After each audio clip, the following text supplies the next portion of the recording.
and we will put the slides and the recording on the website later on. So the topics today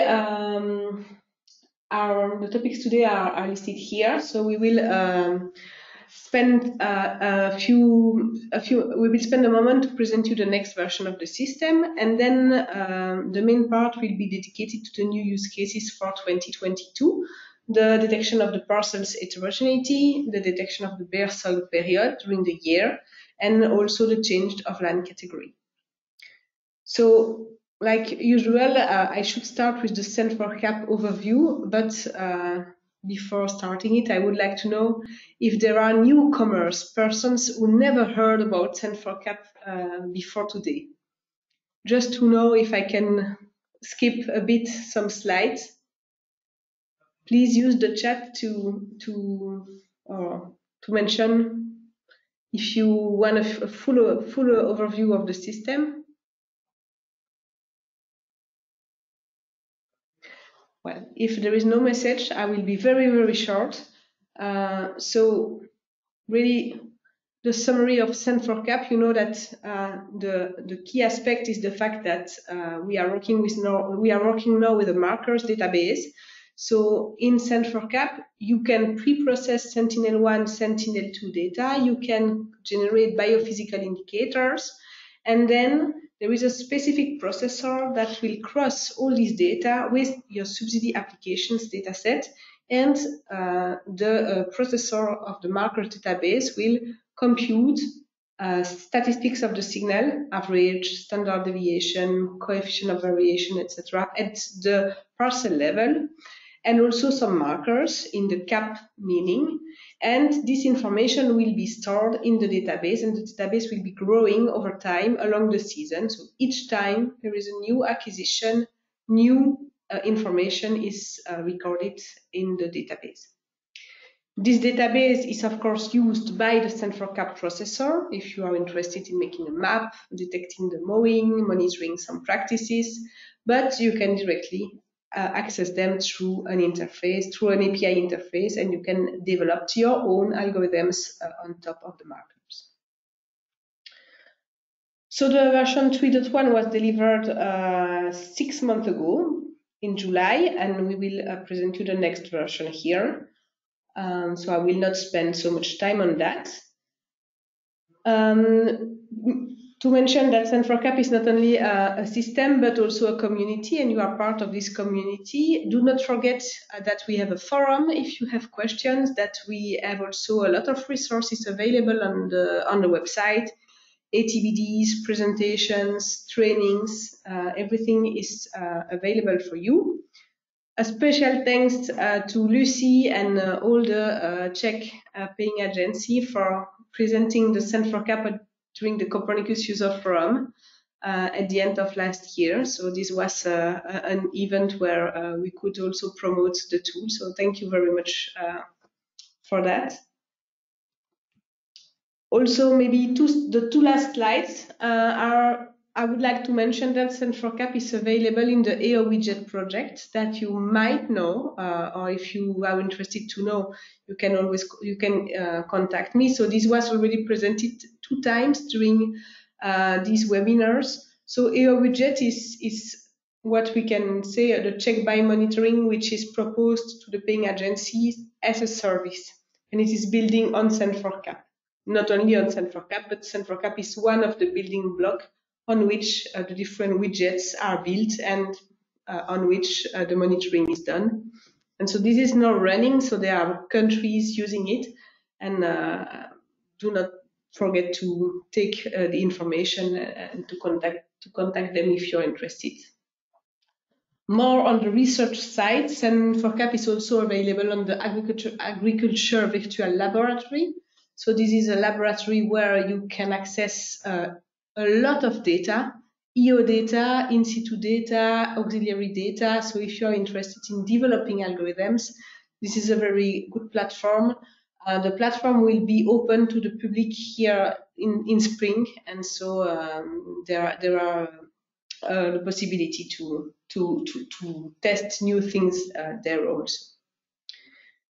So this was my introduction, and now I propose that we directly jump on the evolution of the system and on the next version 3.2. This version was announced by the end of 2022, and in fact we decided to delay it a little bit because there have been some changes announced by CreoDIAS, and we wanted to match these changes. I will let Cosmin explain you in more detail.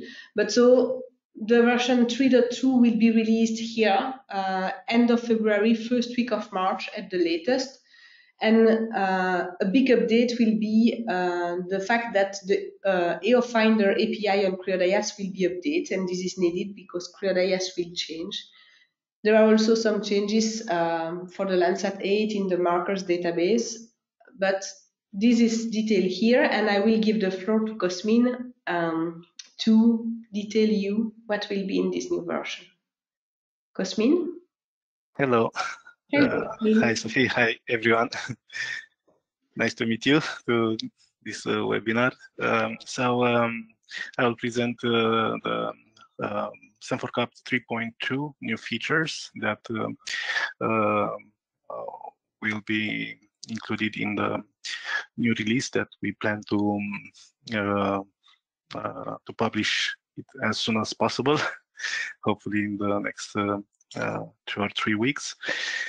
So the major changes are the updates for the CreoDIAS data source. Some of you maybe who are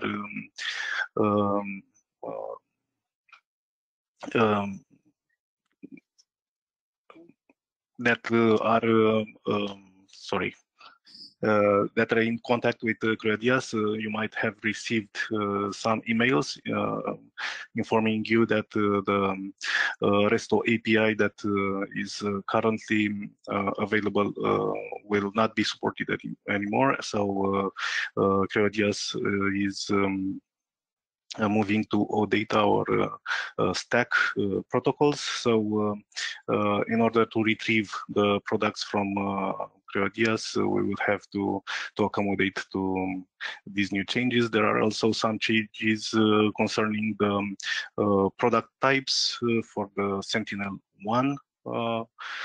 So this will require also some updates of the CreoDIAS. Of course, the Sci-Hub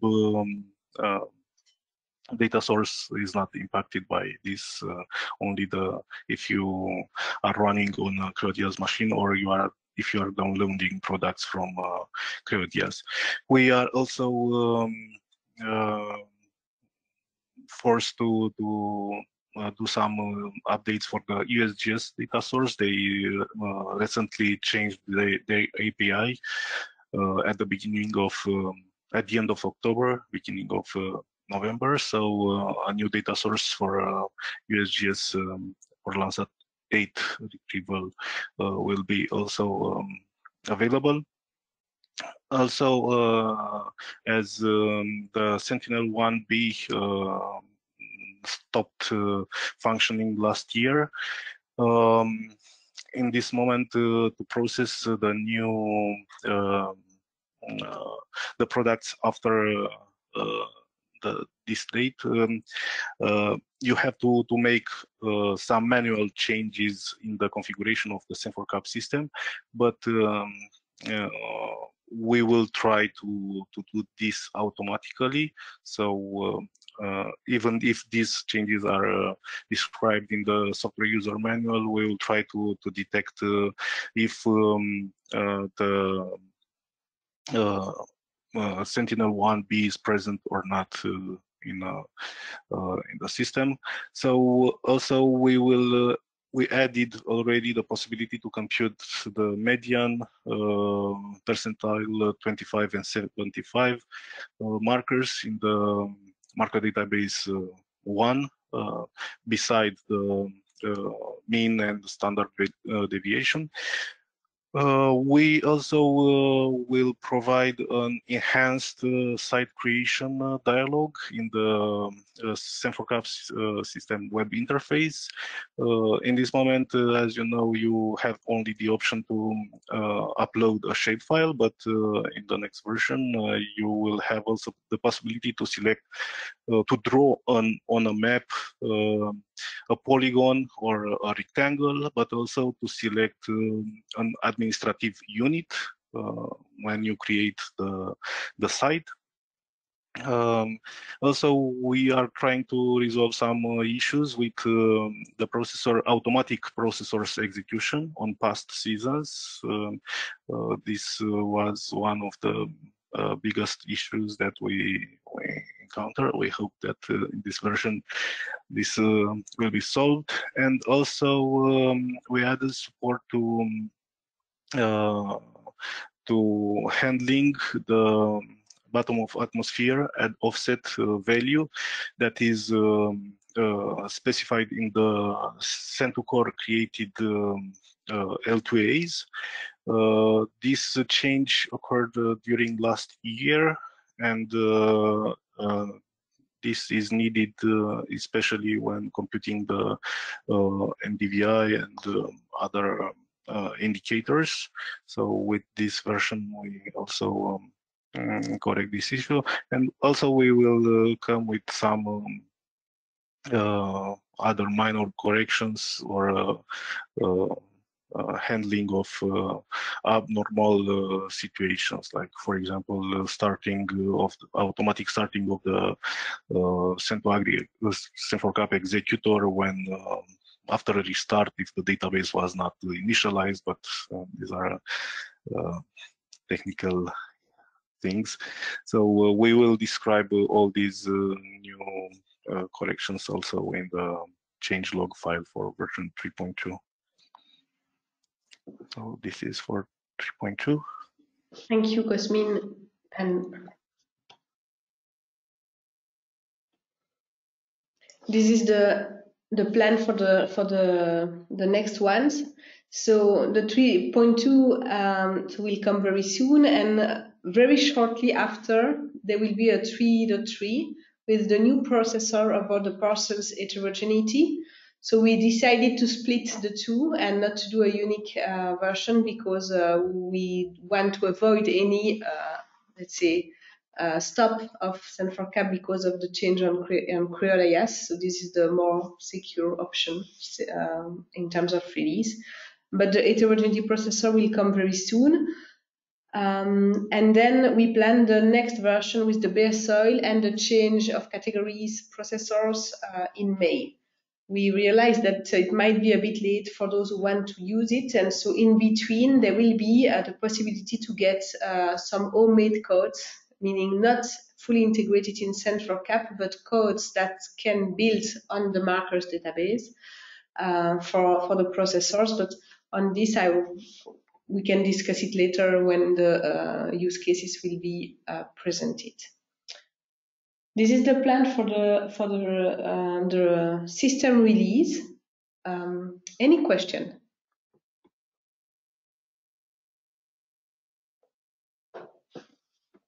Nothing in the chat?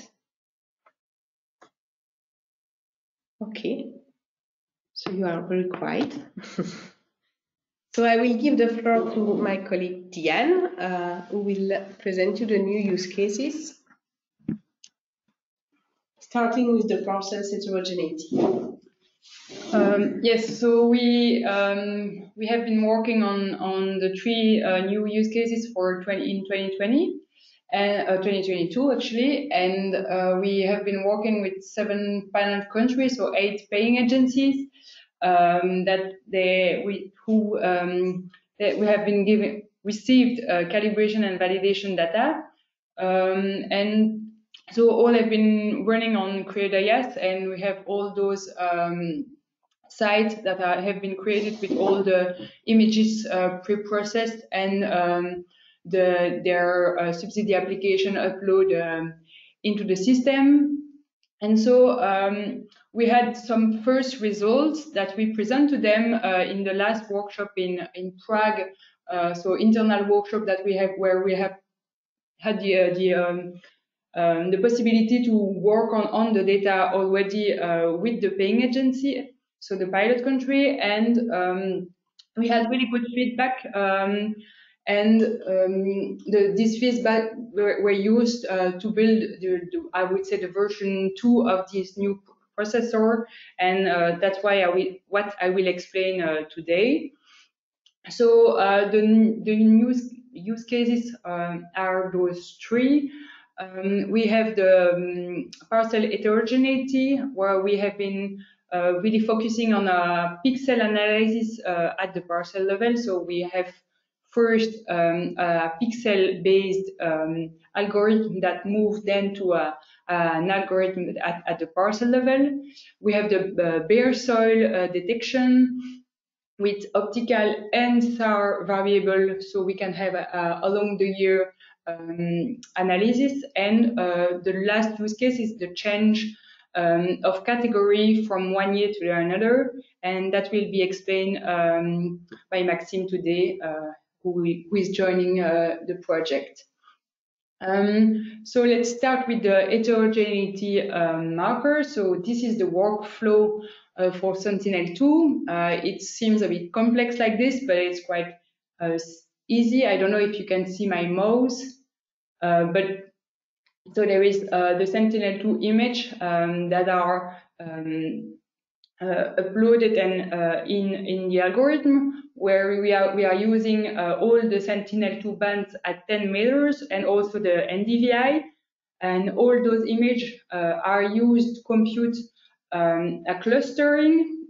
So we have a clustering with 4 classes here, where we have been masking all the non-crop area, and with this clustering we can first do a spatial smoothing to really remove the isolated pixel, and also compute a raster of connectivity where we have the information about the capacity of the different cluster within the parcel.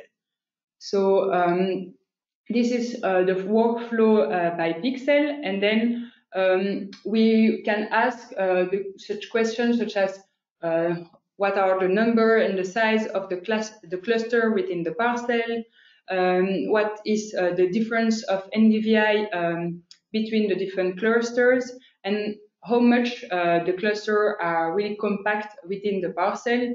And those questions are answered through the markers at the parcel level. And so all this workflow is done at each period of time. So for here we have defined by default 1 month.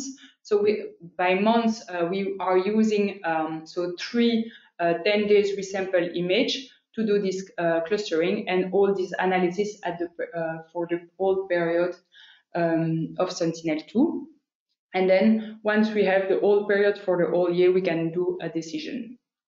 And we have the same workflow for Sentinel-1, where we also have the clustering, the computing of the raster for the connectivity for the analysis of the compactness of the parcel, and then the extraction at the parcel level of the different markers. And so what are those markers that we have been computing for the heterogeneity? So the first marker, marker 1, is looking at more than one big cluster within the parcel. So here we have been defining that more than 90% of the parcel must be covered by more than one cluster. And if there is more than one cluster, and it says that it's heterogeneous for this marker 1. The marker 2 is more related to the number of pixels, the absolute number of pixels in the parcel. So it's really depending on the size also of the parcel. The third marker is about the difference of NDVI, so the maximum difference of NDVI. So if we have, for example, 3 clusters, such as in the example on the left. So here we have really low NDVI compared to the blue area. So the difference of NDVI will be bigger than the threshold, which is here 0.15. And otherwise, if this difference of NDVI is lower, the marker doesn't show up. So, oops, sorry. So for the marker 4, we have also a threshold here on the compacity. So the compacity is computed thanks to the connectivity raster, and will give enough information on the compacity, and it's normalized by the area of the parcel. And so if the cluster within the parcel are really noisy and not compact, the value of the compact A variable will be lower. And here we have put the threshold to 3, and it depends on the radius of connectivity. So that was the 4 markers for Sentinel-2. There is 3 more for Sentinel-1, which are really much the same as Sentinel-2, except for the difference of NDVI, of course. And this is a bit the parameters that we that are used in the marker. So once we have the results at the period level, so for each period we computing the raster and the connectivity raster. We are doing the extraction at the parcel level and computing the markers. And so we have at each period the results.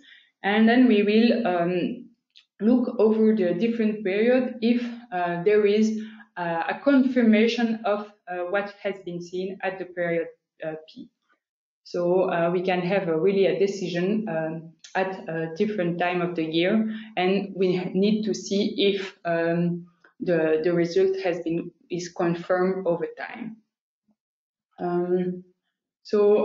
We have an index which give a full, I would say, results at the end on the detection, and there is 4 values there. So the strong, where all the markers are true for all the 3 periods.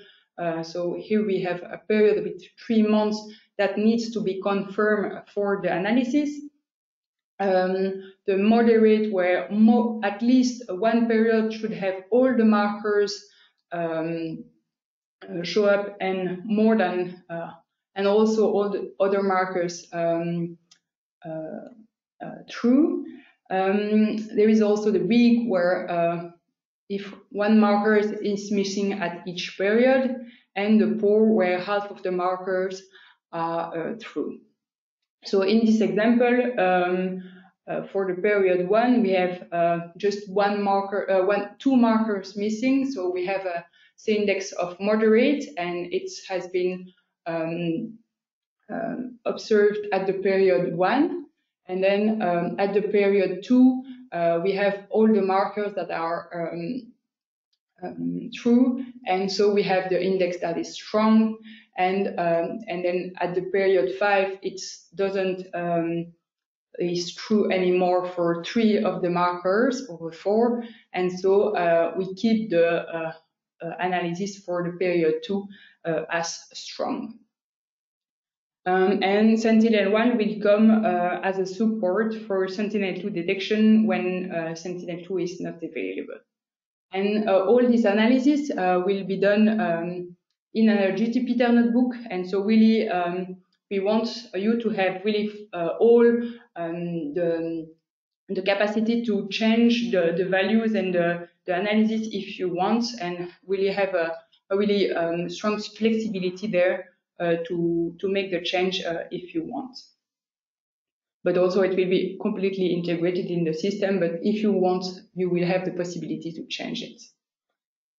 And so we have some results already for Saxony and Greece. So in Saxony, over the year 2021, we have a bit less than 30% with a detection of the parcel with a detection. And on those parcels, most of the detection are really poor and weak as a confidence level, while in Greece we have much less detection compared to the total number of parcels, but we also have really quite the same value for the different confidence level. And so the results look like this. So in a strong detection in Saxony, we have a last confirmed detection at the period 6, so here in June. And so we can really see that this detection was confirmed in the period 7 and 8, but not in the 9 one. And with Sentinel-1, we see that it's much more noisy clustering, and that is not really bringing much information there. And there is also example in Greece here with a strong detection also, where we have really this over this confirmation over time, and with Sentinel-1, we can see that it's really a smaller parcel, and there is still interesting things to see with Sentinel-1. So that is all for the heterogeneity. So I don't know if you have any question, or I can move on to the bare soil. Do you have any question or comments? We propose to do the questions after each use case, because this is a lot of information. So maybe we can let you digest a little bit.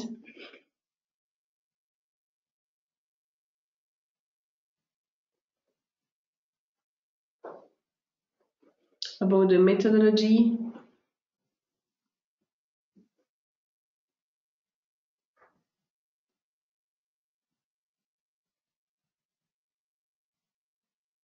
Shall we move to the bare soil and questions will come later on?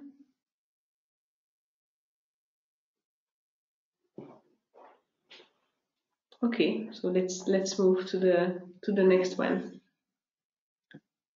So for the bare soil, we have also a workflow where we are using the Sentinel-2 image as a first observation.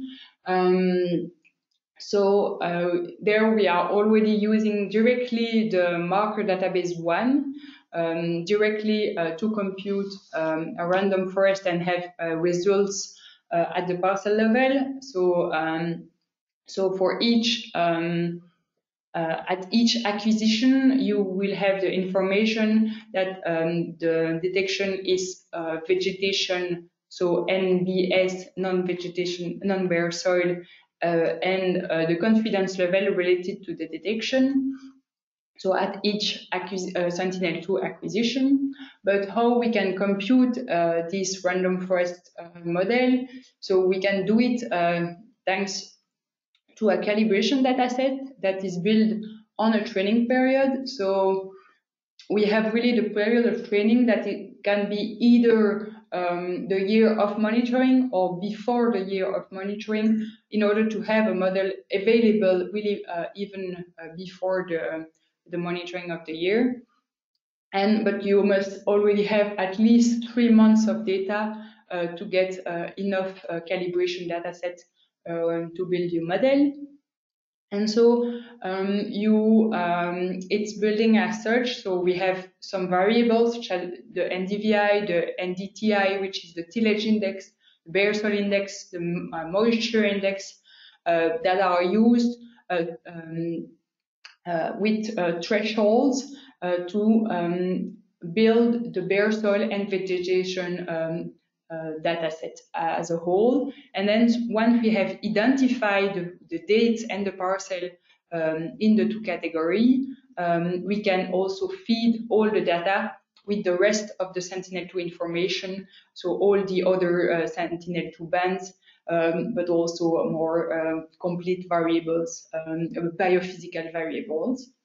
And then once we have the Sentinel-2 data set, we can build the Sentinel-1 data set based on the Sentinel-2 data set. And have a model also available for Sentinel-1. So we have a model for Sentinel-2 and a model for Sentinel-1. And so we have really values at each acquisition date for Sentinel-2 and at each week for Sentinel-1, where we know if it's bare soil or non-bare soil, and we know also the confidence level in the detection, so at each acquisition and at each week for Sentinel-1.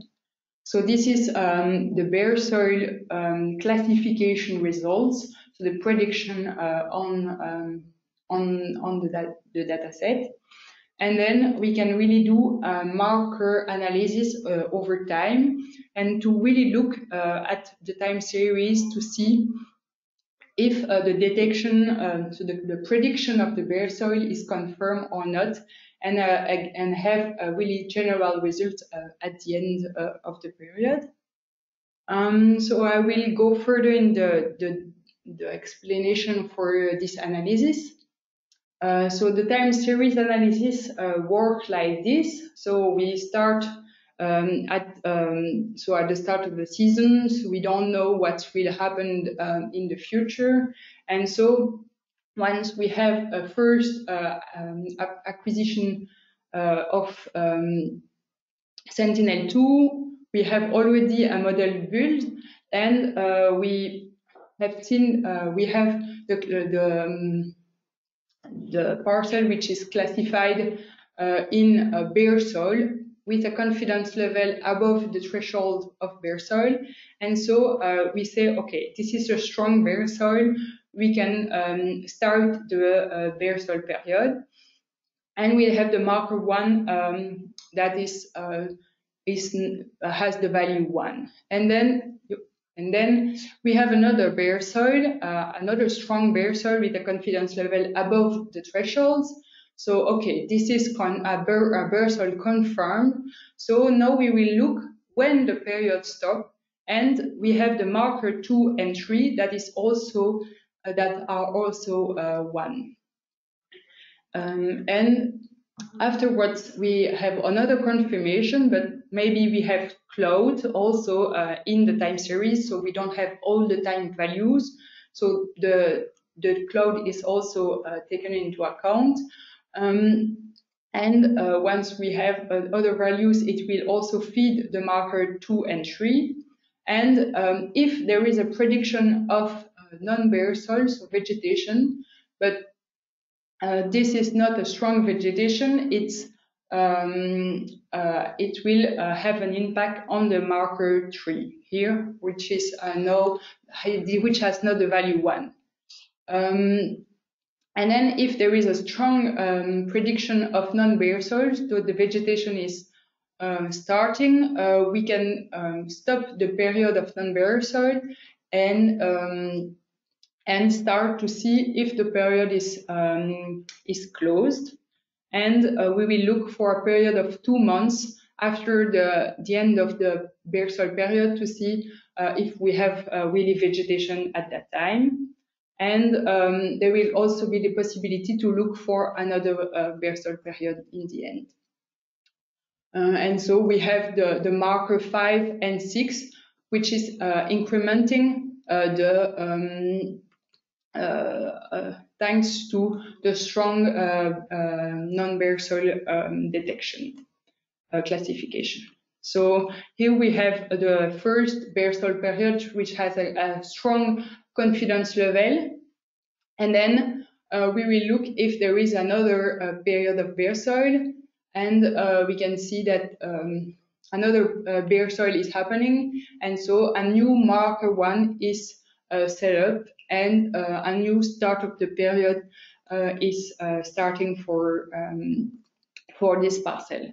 And then sometimes it's a bare soil where the confidence level is below the threshold, so it doesn't really increment the marker 2 and 3. And there is vegetation, but there were no confirmation in the bare soil, so we have -1 as marker 3. So here the confidence level is doubtful, so we have only one value of strong bare soil, but still we can put it in the results.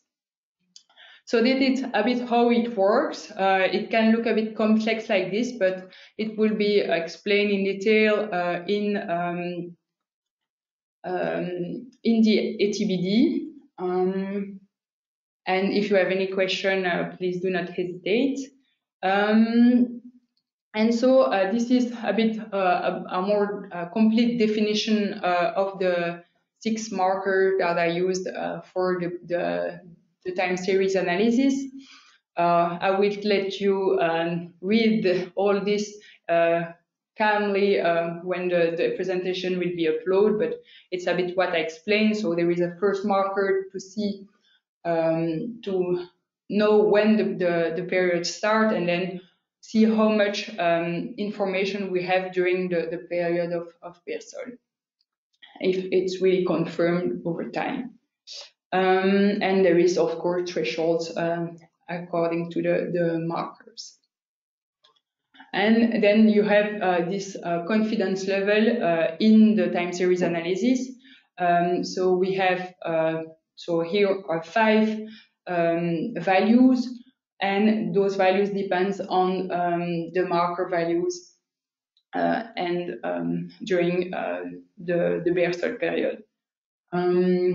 So it's looking complicated, but not as much as it looks. So it's really as much as the more there is values in the marker, the more confident we are in the detection. So if there is also confidence in the first detection of the period, or also with the confirmation that is strong.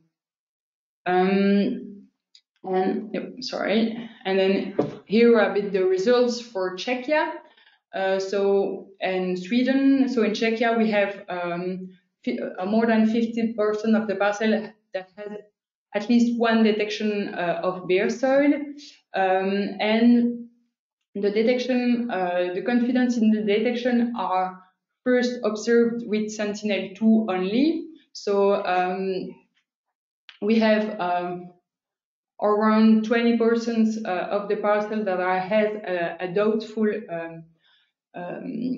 confidence level, but when the period of bare soil is overlapping between Sentinel-1 and Sentinel-2, we can really reduce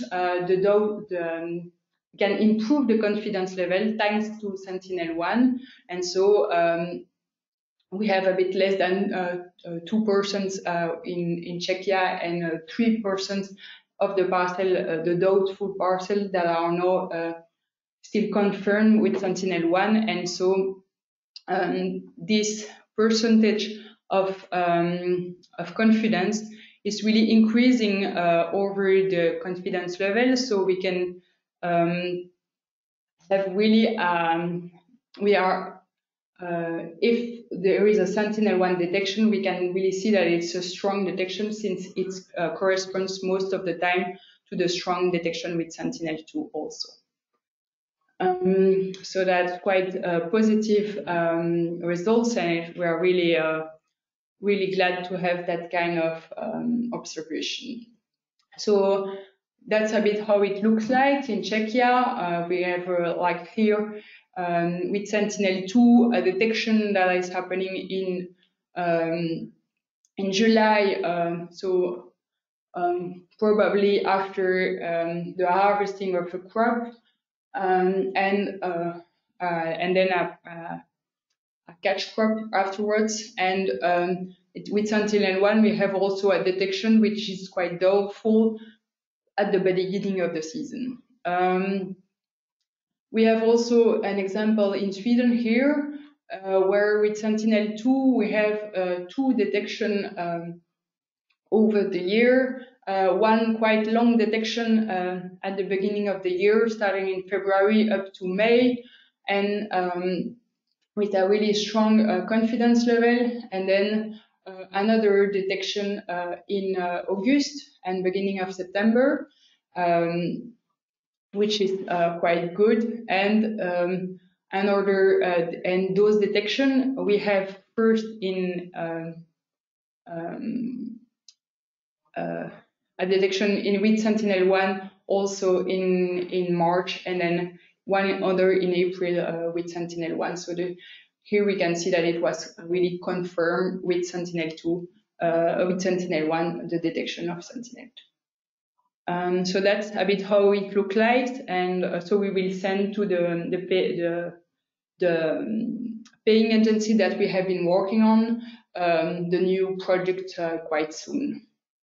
And if you have any question on the bare soil, do not hesitate.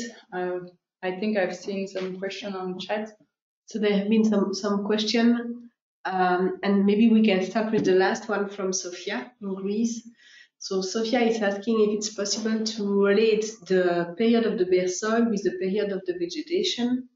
And so, but maybe Sofia, you can unmute to ask the question directly. So I think this is to do a combined analysis of the vegetation and of the bare soil in parallel. Do I understand correctly the question? Yes, it's exactly what I mean, because we were interested in detecting the drop, a possible drop of vegetation. So before the bare soil. Yes, before. Mm-hmm. So for the moment, the way it is running is that we need to have the end of the bare soil to start looking for the vegetation, and then the end of the vegetation to start looking at the bare soil. This is the dynamic which is in place. I don't know. I have no neither a yes or no. Of course, there is already the values at the parcel level for the prediction. So here the results and this time series analysis will be available also in a Jupyter notebook. So it will be really, I think, easier for you to understand the algorithm behind and how this is done. And if you want to modify it, it will be really easier for you. Yeah. So the classification is run so for bare soil and non-bare soil. This is the same classification, and this is run at each date. So basically, the classification is done. The output is either bare soil or non-bare soil, and the analysis Diane presented is how to interpret the sequence of the classification outputs. And so this is not, they are in fact run already in parallel, because this is the output of the classification. But if you want, if you want to let's say to decouple a bit the period when you look at bare soil and when you look at the vegetation, I think this is possible by modifying the Jupyter notebook, which comes at the very end of the processor. The classification is looking at both stages, vegetation and bare soil. Okay, thank you.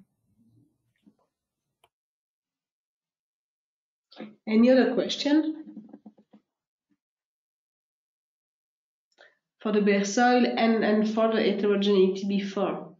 So there was the question from Peter asking if there will be some documentation. Of course, yes.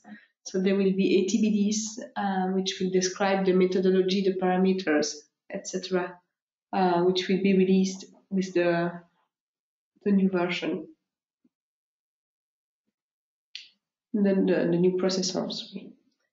And there was also the question about the possibility to run this outside of Europe. Of course, it's possible, but as I was writing, you need the parcels boundaries.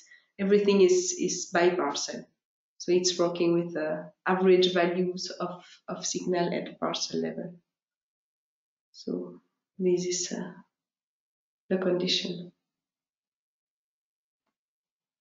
Okay, if there is no more question, well, you can continue to use the chat. We will continue answering. And for the last use case, we give the floor to Maxime. Okay, so the third use case is dedicated to the detection of change of agricultural category from a year to another. We have three defined categories. The first one is perennial crop or permanent crop, such as vineyards or orchards. There is the arable land category and the permanent grassland category. So the aim of this use case is to detect whether there is a change from one category to another for a specific period and for a season to another. The first step of the analysis was to standardize the LPIS or the GSAA for each country and for each period. How did we do that? Basically, we eliminated the parcel that have been split or that have a change in geometry or in shape. And of course, the more years you take into account, the more important the loss of parcels. For example, in Luxembourg, we can see that in 2020, we lose approximately 18% of the whole data set.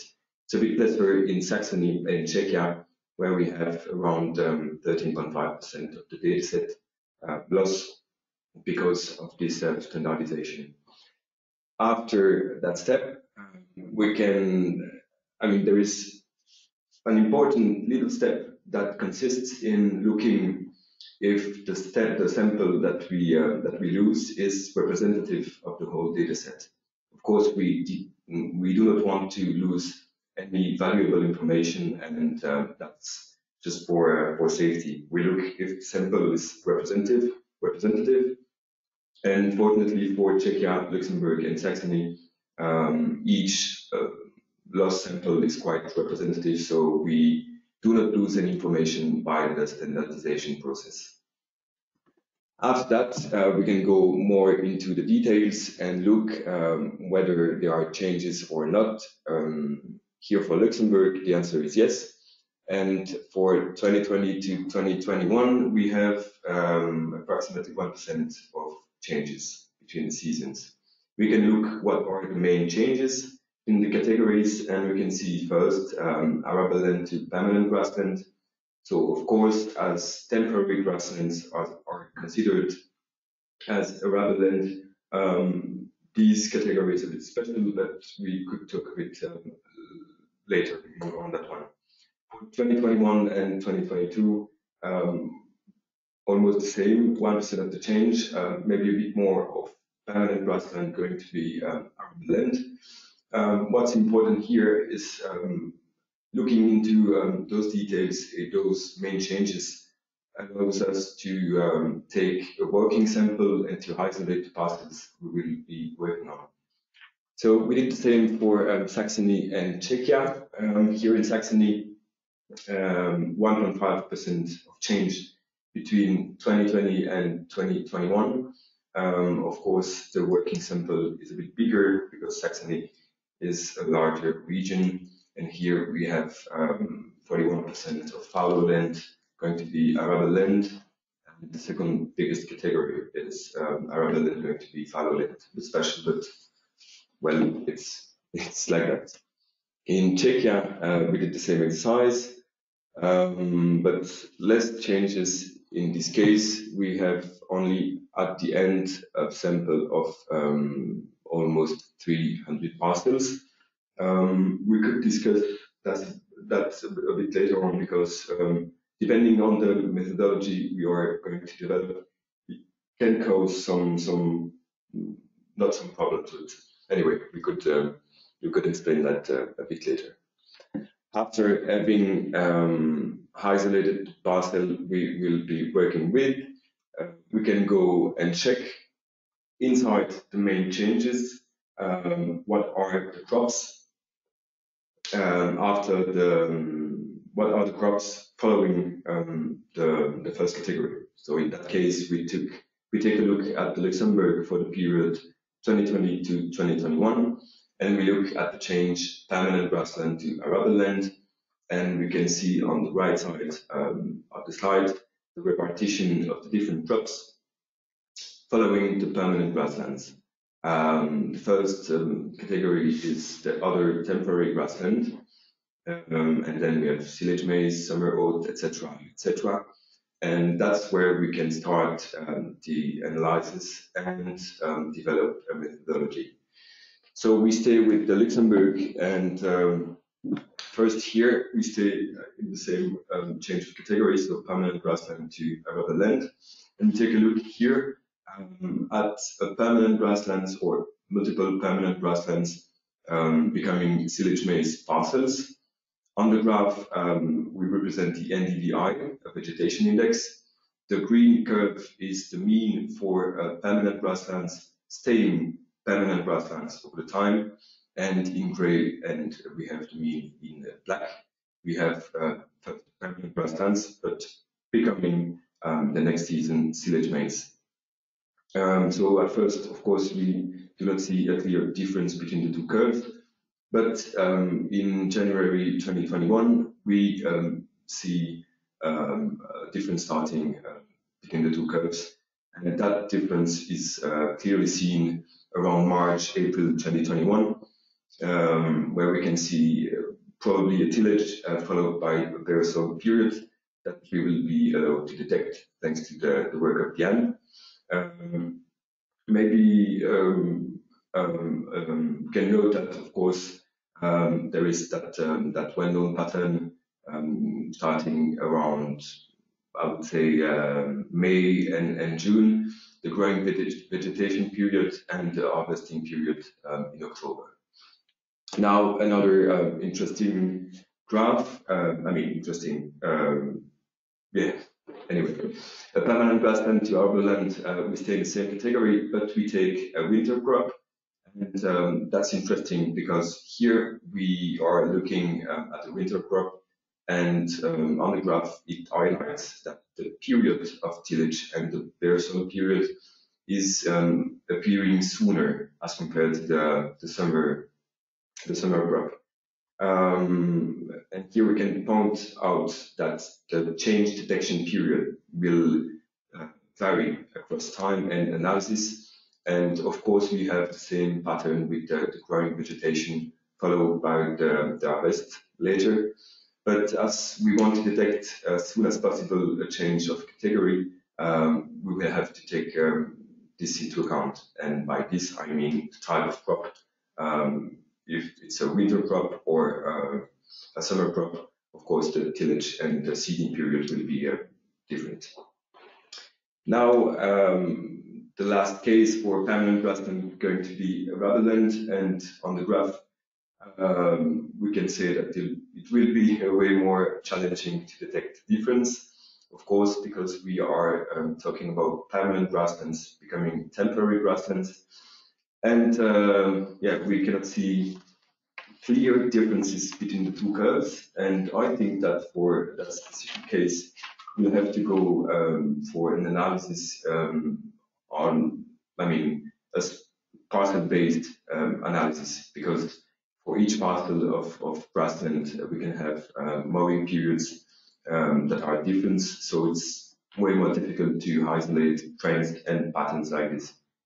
We'll also contact different payment agencies in order to see if in each country we have different policies regarding the management practices of the grasslands, tillage, mowing, etc. to specifically look at the country and their practices.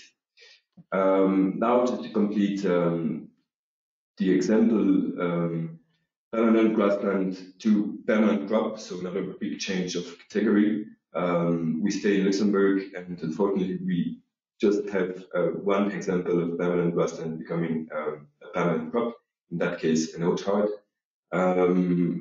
At first, not really easy to detect the difference between the two curves, and we didn't push the analysis further. But you can see that in October and in winter in general, we have a slight difference between the two, probably due to the leaves that are falling. Then I think it's finished.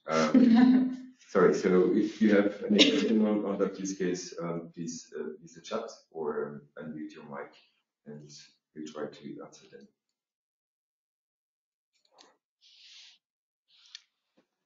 There is one question in the chat. Thank you very much for the interesting presentations. Do you maybe know if the new versions will be fully integrated into platforms such as CreoDIS or the Dutch cloud immediately after the release? I will come to the question later. Maybe we can just terminate the methodological discussion now, and then we will come to the versions and the clouds.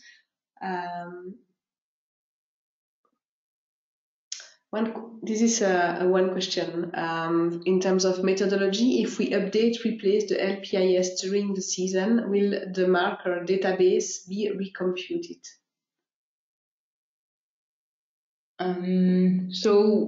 We are, I think Cosmin can also answer, but we are also working on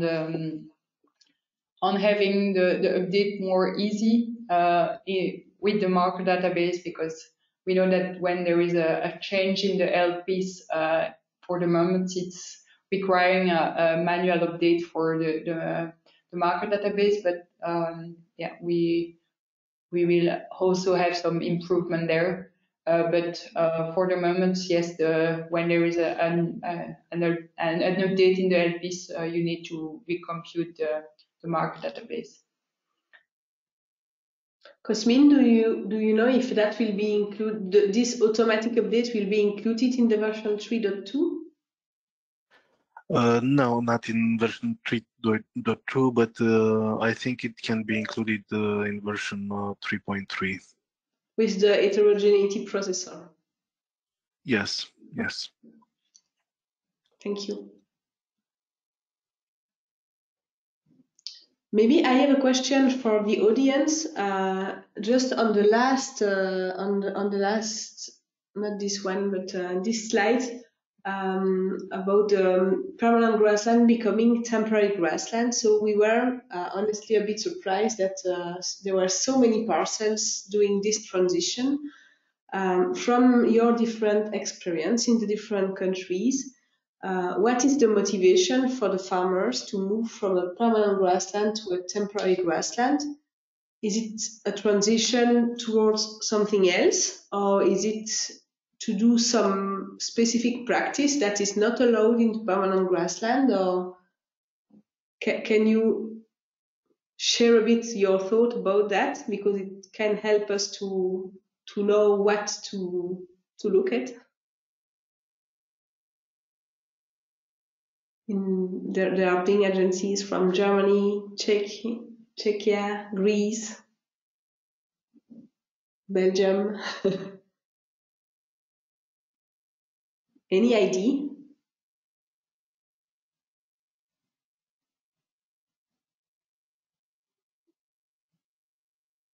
Well, okay. If you have good ideas, please share it by email with us. There is Lucy in the chat.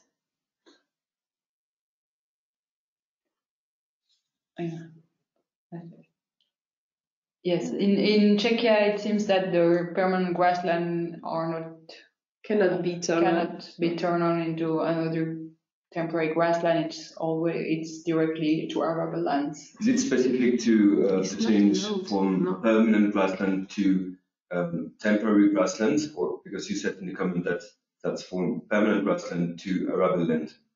That's different. If could you specify any kind of arable land, or just a temporary grassland?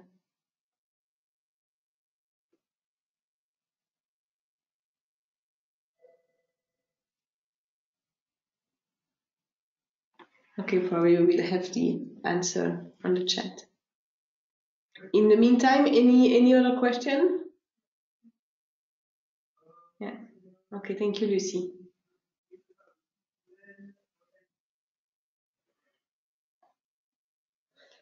Okay. But so we will, as Maxime said, we will come back to our pilot paying agencies to clarify this. For the other ones, you have understood that the methodology will consist in a time series analysis and to detect a change, and the markers, which are not fully defined, but will in fact work on the same idea that for the previous ones, I would say. It means that there will be some alert, something is happening, and then shall be confirmed over the time. And so depending on what is the transition towards winter crops or towards summer crop, the alarm and the alert will come sooner or later. So the only, let's say, question mark we still have concern this transition, but we will keep you informed. Maybe there is another question. There is a small question from Sophia, which asks, apart from the new ID, is the parcel code included in the marker database? So in the marker database, that is just signal and statistics and the new IDs. So all the rest of the information from the subsidy application and the LPIS or JSA are available in the declaration preparation. So in the LPIS, in the system where you can link your parcel code or original ID with the new ID, but there is only the new ID in the marker database. Thank you, Diane. It's already more than 1 hour, so I come to this last slide and then I answer the question about the cloud. So the next events, do not forget to visit the forum for your questions. So the version 3.2 will be released end of this month, first week of March at the latest. It will be communicated by email. And the node will be as usual. You can go on the website, you can update the version 3.1, all the changes will be in the log file. There will be the version 3.3 with the heterogeneity processor and the automatic update of the database. We just learned it from today, end of March. Also, end of March, we will release, and this is, end of February, this is a typo. So end of this month, there will be the release on the version 2 products to our pilot countries. The next webinar will be planned within 2 months, so in April. And then, as I mentioned at the beginning, if you are interested to have the codes for the basal detection before, you can send us an email to Diane and myself, and we can share with you some homemade codes that can use the markers database to have access to that before the version 3.4 that will arrive later on. For the question for the cloud, to be honest, I don't know. It does not depend on us. It depends on CreoDIAS. It depends on the German cloud, and I don't know who is managing that. So we can certainly contact CreoDIAS to be sure that there is a quick update on the image on their side. But this is all what we can do. This is not our right. This is not our decision to do it quickly. I think there is an interest for them to move. So my guess is that it will be quick, but I cannot answer on their behalf. I can confirm that we are in touch with Creadia's team, and they are interested in the new versions of the Sen4CAP, and we usually help them to update their machines, their image of so it will be available also on Creadia's the new version. Thank you, Yasmin. Okay. Any other question, comment, suggestion? Okay, so if not, we can close here. Thank you very much for your attention and for your presence today. I hope that you learned something. We will be in contact with our pilot countries and we keep you in touch for the release of the version 3.2 by email. So thank you and see you soon. Bye bye.